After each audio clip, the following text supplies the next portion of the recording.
Stephanie, we're going to make sure that his dad was a true hero, New York's finest, and we're going to get these cold-blooded killers and repeat offenders off our streets, so we're going to do it fast. Got to stop it. They get out with 28 arrests. They push people into subway trains. They hit people over the head, back of the head with baseball bats. We got to get them out of here. I've already signed an executive order requiring a mandatory death penalty for anyone who murders a police officer. And tonight I'm asking Congress to pass that policy into permanent law.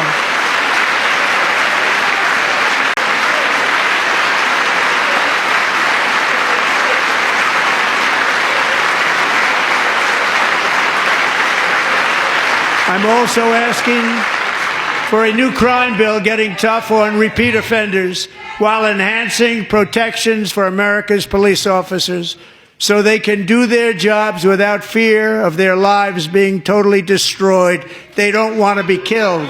We're not going to let them be killed.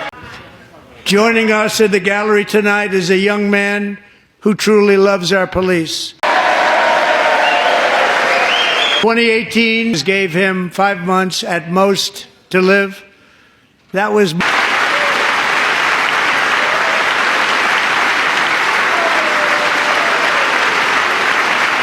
tonight. We're going to do you the biggest honor of them all.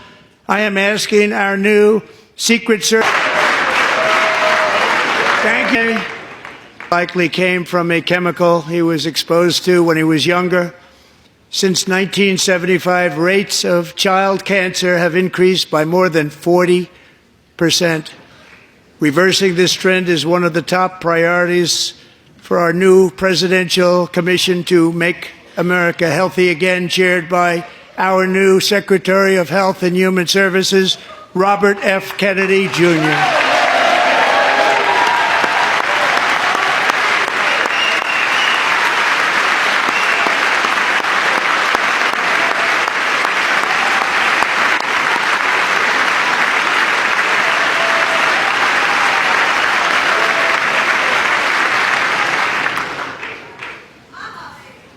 With the name Kennedy, you would have thought everybody over here would have been cheering. How quickly they forget. Our goal is to get toxins out of our environment, poisons out of our food supply, and keep our children healthy and strong. As an example, not long ago, and you can't even believe these numbers, 1 in 10,000 children had, and now it's 1 in 36. There's something wrong. 1 in 36. Think of that. So we're going to find out what it is, and there's nobody better than Bobby and all of the people that are working with you. You have the best to figure out what is going on. Okay, Bobby? Good luck. It's a very important job. Thank you.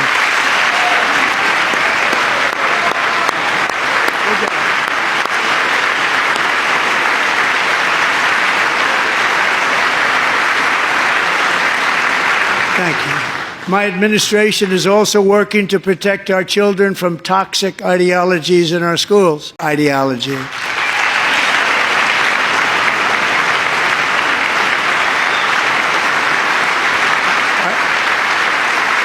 I also signed an order to cut off all taxpayer funding to any institution that engages in sexual mutilation.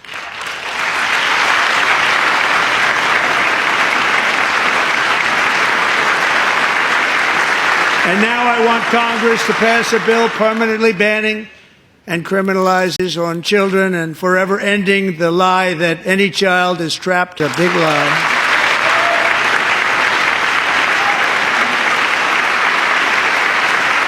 And our message to every child in America is that you are perfect exactly the way.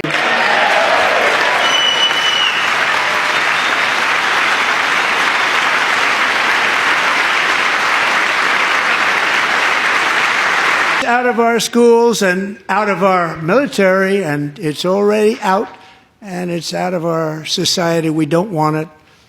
Wokeness is trouble. Wokeness is bad. It's gone. It's gone. And we feel so much better for it, don't we? Don't we feel better? Our service members won't be activists and ideologues. They will be fighters and warriors. They will fight for our country. And Pete, congratulations. Secretary of Defense, congratulations.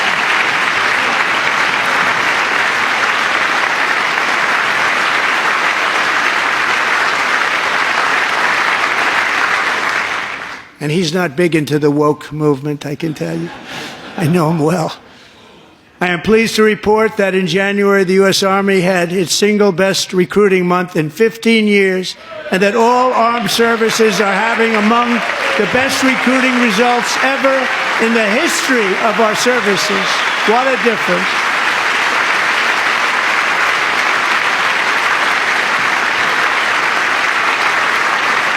And you know, it was just a few months ago where the results were exactly the opposite. We couldn't recruit anywhere. We couldn't recruit.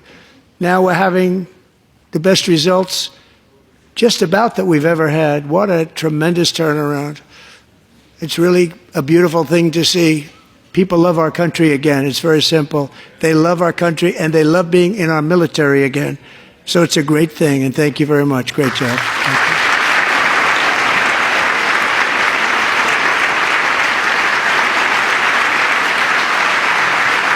By a young man who knows the weight of that call of duty. Jason's father, grandfather, and great-grandfather all wore the uniform. Jay tragically lost his dad, who was also a Los Angeles County Sheriff's deputy when he was just a boy, and now he wants to carry on the family legacy of service. As a senior in high school, a 6-letter varsity athlete, a really good athlete, they say, a brilliant student with a 4.46, that's good, GPA. And his greatest dream is to attend the U.S. Military Academy at West Point.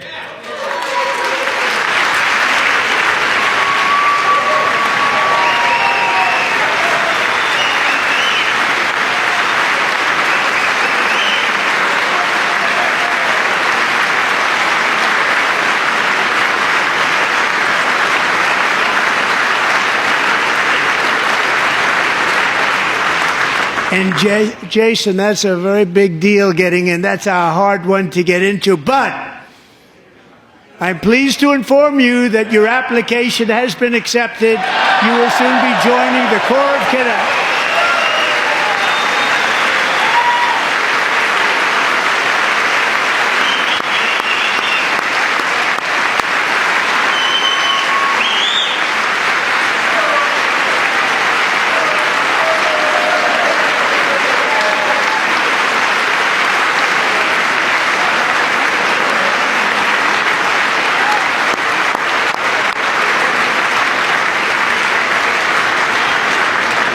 Thank you. Jason, you're going to be on the long gray line, Jason. As Commander-in-Chief, my focus is on building the most powerful military of the future. As a first step, I'm asking Congress to fund a state-of-the-art Golden Dome missile defense shield to protect our homeland, all made in the USA.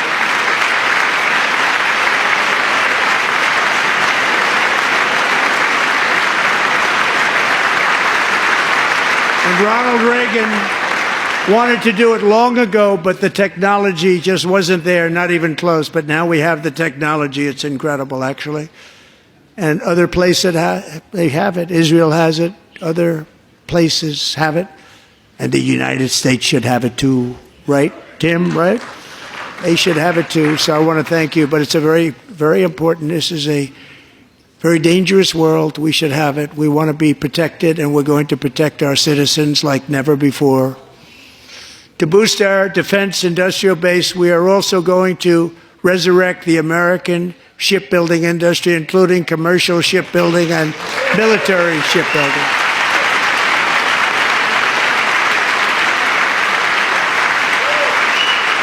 And for that purpose, I am announcing tonight that we will create a new Office of Shipbuilding in the White House and offer special tax incentives to bring this industry home to America where it belongs. We used to make so many ships. We don't make them anymore very much, but we're going to make them very fast, very soon.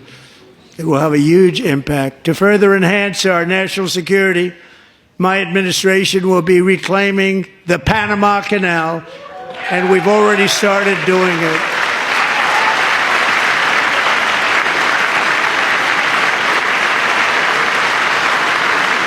Just today, a large American company announced they are buying both ports around the Panama Canal and lots of other things having to do with the Panama Canal and a couple of other canals. The Panama Canal was built by Americans for Americans, not for others, but others could use it. But it was built at tremendous cost of American blood and treasure. 38,000 workers died building the Panama Canal.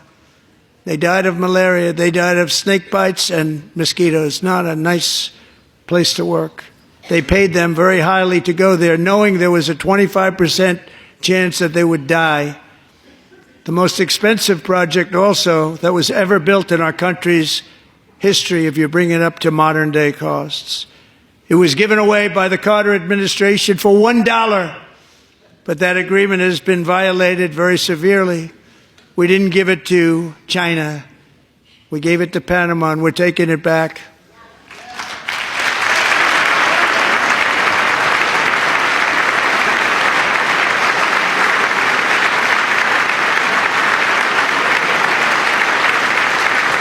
And we have Marco Rubio in charge. Good luck, Marco.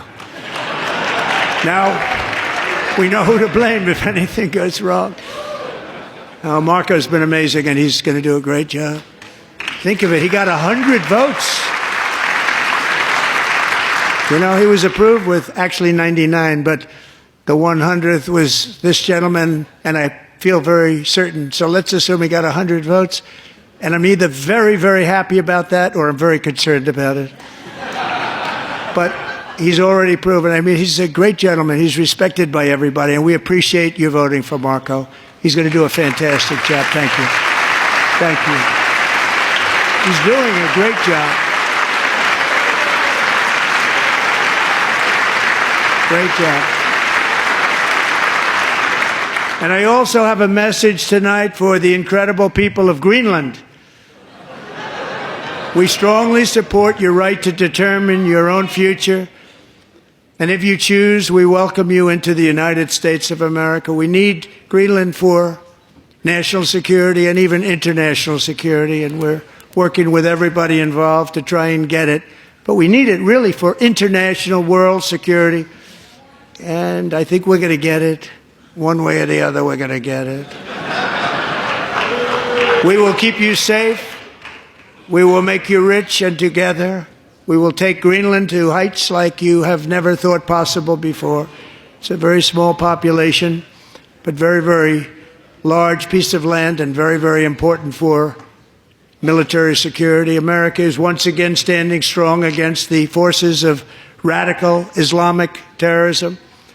3.5 years ago, ISIS terrorists killed 13 American service members and countless others in the Abbey Gate bombing during the disastrous and incompetent withdrawal from Afghanistan.